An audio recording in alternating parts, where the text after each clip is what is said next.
नमस्कार दोस्तों, आप सबका स्वागत है अपने YouTube चैनल बेस्ट स्टडी 2020 में। अगर आप किसी भी एग्जाम की तैयारी कर रहे हैं, चाहे वह यूपी पुलिस हो, शिक्षक भर्ती, एसएससी, कोई भी एग्जाम हो, या वीडियो आपके लिए महत्वपूर्ण होने वाली है। 6 नवंबर 2023 डेली करंट अफेयर से रिलेटेड सारे क्वेश्चन आपको इस वीडियो में मिल जाएंगे और इस वीडियो की पीडीएफ आपको डिस्क्रिप्शन बॉक्स में दिए गए नीचे लिंक से प्राप्त कर सकते हैं। और आज का हमारा पहला प्रश्न है, हाल ही में विश्व सुनामी जागरूकता दिवस कब मनाया गया है? तो इसका आंसर है ऑप्शन नंबर बी, 5 नवंबर। और 1 नवंबर को विश्व शाकाहारी दिवस मनाया गया। 2 नवंबर को पत्रकारों के खिलाफ अपराधों के लिए दंड समाप्त करने हेतु अंतर्राष्ट्रीय दिवस। और 3 नवंबर विश्व जेलीफिश दिवस, अंतर्राष्ट्रीय बायोस्फीयर रिजर्व दिवस। अब हम अपने अगले प्रश्न की ओर बढ़ते हैं। हमारा अगला प्रश्न है, हाल ही में किसने प्रोजेक्ट कुशा शुरू किया है? तो इसका आंसर है डीआरडीओ ने।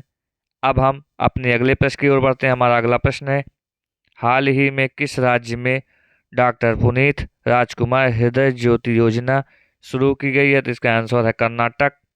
अब अब हम कर्नाटक से रिलेटेड कुछ पॉइंट के बारे में जानते हैं। न्यू लिटरेचर फेस्टिवल 2023 का आयोजन बेंगलुरु में होगा।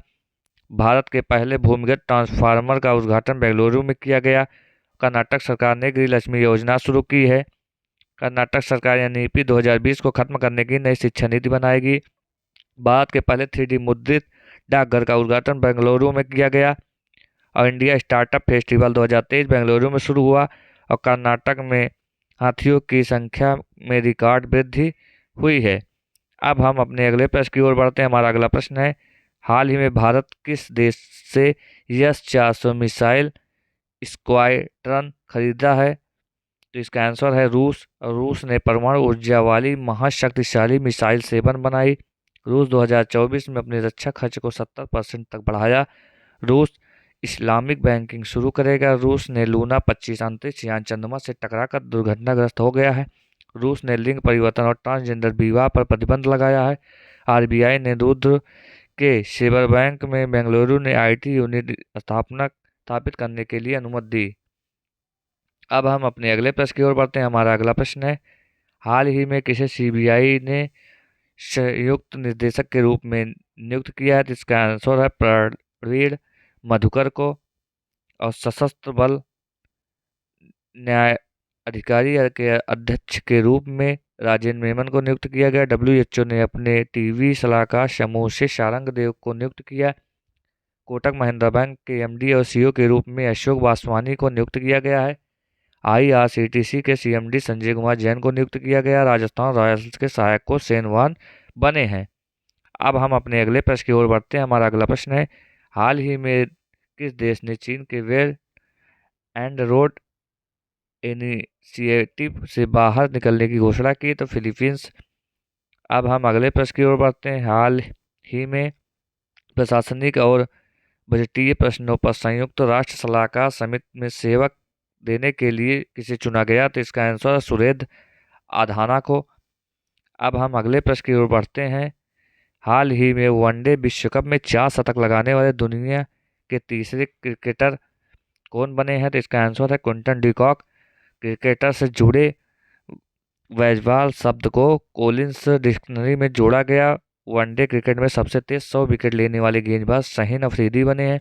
अंतर्राष्ट्रीय क्रिकेट में 18,000 रन पूरे करने वाले 5वें खिलाड़ी रोहित शर्मा बने हैं। वनडे क्रिकेट में सबसे तेज 2,000 रन बनाने वाले शुभमन गिल बने हैं खिलाड़ी। वनडे वर्ल्ड कप में 2 बार 5 विकेट हासिल करने वाले सब भारतीय गेंदबाज मोहम्मद शमी बने हैं। अब हम अपने अगले प्रश्न की ओर बढ़ते हैं। हाल ही में लीना ओमचेरी का निधन हुआ है, कौन थी? तो लेखिका थी। अब हम अगले प्रश्न की ओर बढ़ते हैं। हाल ही में किसी आरबीआई के कार्यकारी निदेशक के रूप में नियुक्त किया गया? तो मनोरंजन मिश्रा को। अब हम अगले प्रश्न की ओर बढ़ते हैं। हाल ही में किस यूरोपीय ने 2024 से अपने गोल्डन वीजा पहल को बंद करने की घोषणा की? तो नीदरलैंड ने।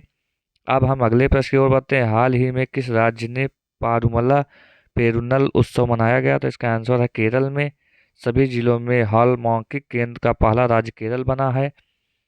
और नाभ मित्र का केरल नीदकारा में सफल परीक्षण किया है। और केरल सरकार ने लकी बिल ऐप लॉन्च किया है। और केरल का पहला AI स्कूल तिरुवनंतपुरम में लॉन्च किया गया है। अब हम अपने अगले प्रश्न की ओर बढ़ते हैं। हमारा अगला प्रश्न है, हाल ही में किसे श्री सोमनाथ ट्रस्ट के अध्यक्ष के रूप में चुना गया? तो इसका आंसर है नरेंद्र मोदी जी को चुना गया है। अब हम अगले प्रश्न की ओर बढ़ते हैं। हाल ही में किसे ग्लोबल बायो इंडिया 2023 की वेबसाइट लॉन्च की है? तो डॉक्टर जितेंद्र सिंह ने। अब हम अपने अगले प्रश्न की ओर बढ़ते हैं और आज का हमारा आखिरी प्रश्न होगा, हाल ही में किसे CBSE किस देश में नया प्रशासनिक कार्यालय खोलेगा? तो इनका आंसर है UAE में। भारत ने UAE में अपना पहला कच्चे तेल का भुगतान स्थानीय मुद्रा में तय किया। कोरोना वायरस का नया वेरिएंट UAE में मिला है। भारत की स्थानीय मुद्राओं के उपयोग को बढ़ावा देने UAE के साथ MOU पर हस्ताक्षर किए। UAE ने नए निवेश मंत्रालय की स्थापना की घोषणा की है। दोस्तों, आज का हमारा वीडियो यहीं पे समाप्त होता है। दोस्तों, यह वीडियो आपको कैसा लगा हमारे कमेंट बॉक्स में ज़रूर बताइए और हमारे चैनल को सब्सक्राइब करिए। आज के लिए धन्यवाद। जय हिंद, जय भारत।